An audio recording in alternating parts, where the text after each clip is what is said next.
In today's Parents in Action, we're helping you spot the signs that your child may be gifted. Does your child have a tremendous musical talent? Is he or she constantly reading and enjoying books or math? If so, your baby may be gifted. But how do you know for sure? Tampa Bay Parenting Magazine editor Angela Ardolino is here now with some tips to make sure you know for sure. Always good to see you. You too. Okay, I think my children are gifted, but there is a difference between gifted and bright, so maybe they're just bright. So explain the difference. We are. I mean, kids are smart. You know, some parents think, well, they love school, they love homework, they're getting straight A's, they must be a gifted student. Not necessarily. And it doesn't mean that they're not smart and that they're not bright and that they're not going to go far. But when we're talking about gifted, we're talking about gifted programs in schools, meaning you think your child is gifted and you want them to go in that special program.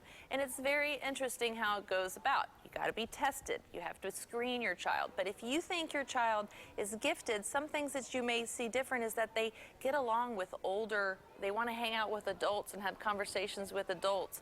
Or, I mean, one of the biggest signs for one of my kids is that they were bored in school. Yeah, they weren't being challenged enough. They weren't being challenged, and they were bored at school. A lot of them have wild imaginations and think of things or want to continue to learn about a subject past what school does. But instead of you trying to figure it out, because we're going to be biased. Yes, I think I am. Is to have a teacher. You know, ask your teachers, and a lot of times teachers will say, look, they're outperforming, you know, the rest of the class, they're ahead of their class, and I really think that they should be tested for being gifted. And it's important to get them tested because you want to get them in those programs that are available for gifted kids. There's some great programs, and you can have an enrichment program throughout their whole middle and high school years that it will tailor to a gifted child. So the first thing you do is you get tested. It's an IQ test of 130. Doesn't necessarily mean you're going to get into the gifted programs. All schools are different.